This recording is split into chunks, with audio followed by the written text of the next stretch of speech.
Hi, this is Paul Palmer. Today I thought I'd talk about productivity, time management, working smarter, really, about how you get the most out of yourself and your team. So I talked about this once before a little bit, and I just want to give you a reminder because things are changing.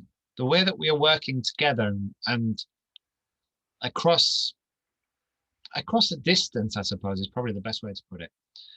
But now we're all used to it. So what do you do to work smarter when you're working with a team, or I suppose on your own? So for me, the first thing to do is, of course, make sure that you're doing tasks that you should be doing. So the first thing to do is to eliminate anything that you don't want to do in the first place, or maybe that doesn't need to necessarily be done at all. Because often you find that there's things that you're doing in your business, like key performance indicators. So everybody expects in the pharmaceutical manufacturing that you can have key performance indicators. And I remember, well, maybe I don't remember that clearly, probably about 22, 23 years ago, maybe a bit more. We were a group of us, a team, 25, 30 people in the room. We're reporting back really to the operations director about what was going on within the business.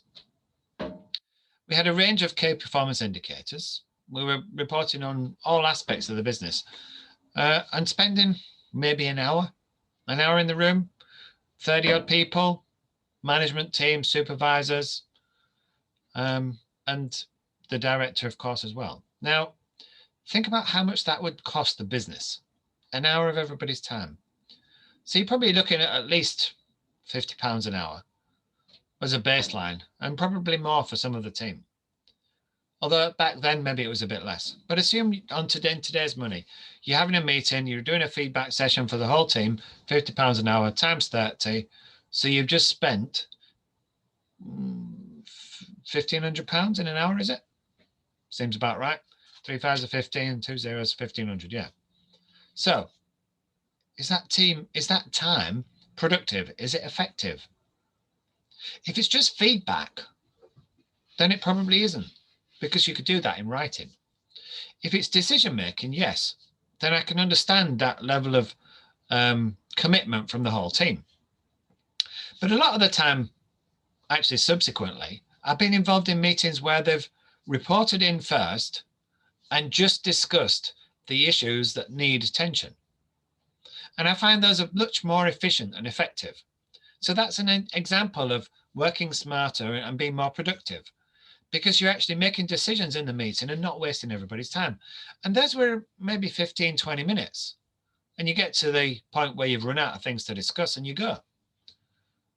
One of the things I really don't like is when you make the content expand to fill the time.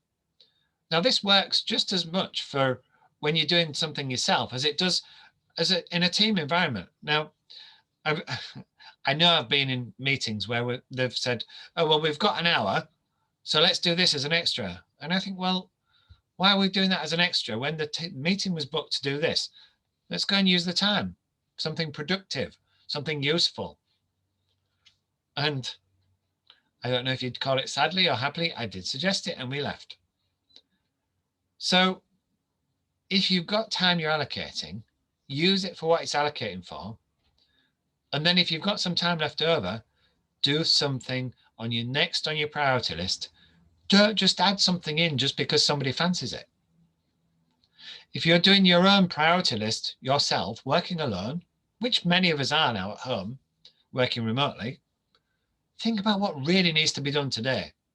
Do that first.